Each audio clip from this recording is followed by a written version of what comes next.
At the bottom of White Horse Hill, you can just see the bottom of the feet of the horse there, lies Dragon Hill. According to local legend, this is the spot where the dragon died, slain by St. George, after battling here in this valley. The beast carving out these holes in the landscape as it smashed against the hillside, battling St. George. They fought all the way across until St. George got the killing blow just here, and he buried it, and the blood of the dragon forever stained the soil so that no grass would ever grow again. Obviously, that didn't happen. Dragons aren't real. But why on earth is this area associated with St. George? And come to think of it, why is St. George, a Greek Cappadocian, the patron saint of England? Right, today I've come to Dragon Hill, near Uffington, in Oxfordshire. So the first thing we should probably ask is, who was St. George? Well, what we can say with certainty is that St. George was a Greek Cappadocian Christian living in the 3rd century. He was a soldier and was martyred for his faith. This is what is considered by historians to be broadly the most we can say with any degree of certainty. There are hagiographies or Christian histories, being a bodyguard of the emperor, of him slaying a dragon, but these things are not known with certainty. St. George was eventually canonized in the 6th century. It was with a group of other Christian saints who were, quote, rightly admired by the righteous of the world, but whose actions are known only to God. I.e., we don't know anything about this guy, but people call him a saint. So here's the theory.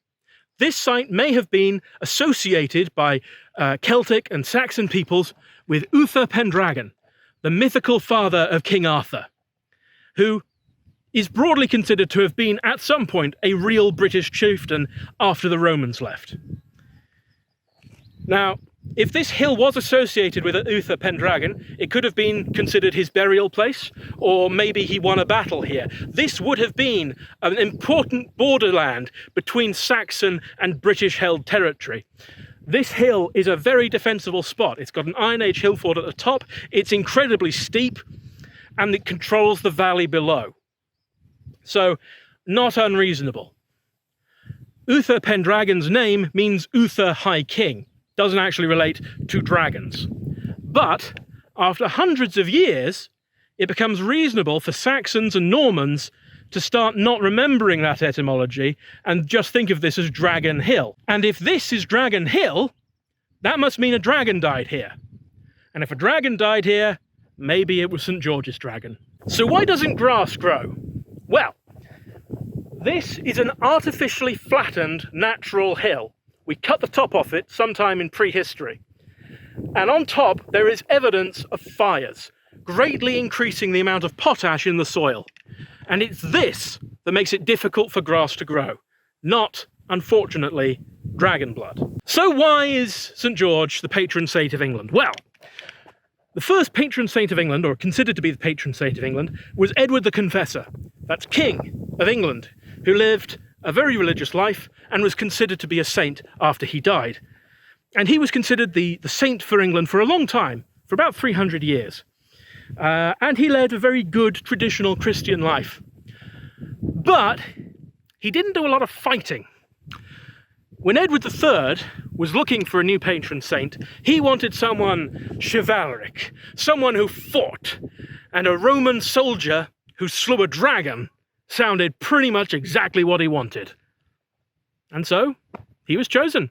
He became the patron of the Order of the Garter, Edward III's chivalric order, and from there became the patron saint of all England.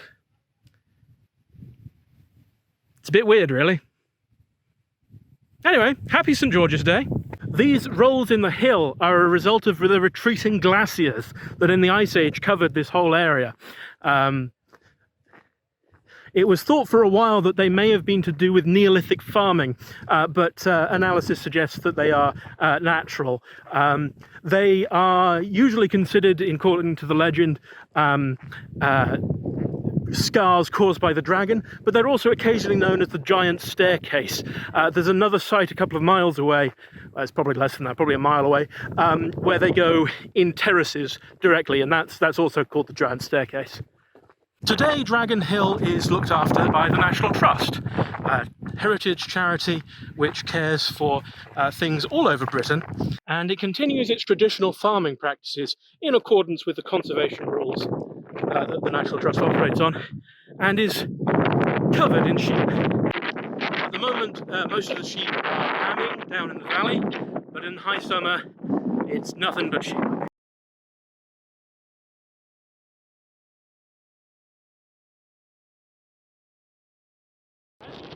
Here at the top of Dragon Hill, grass does actually grow, but it's quite sparse. And yeah, it's a weird legend really, isn't it?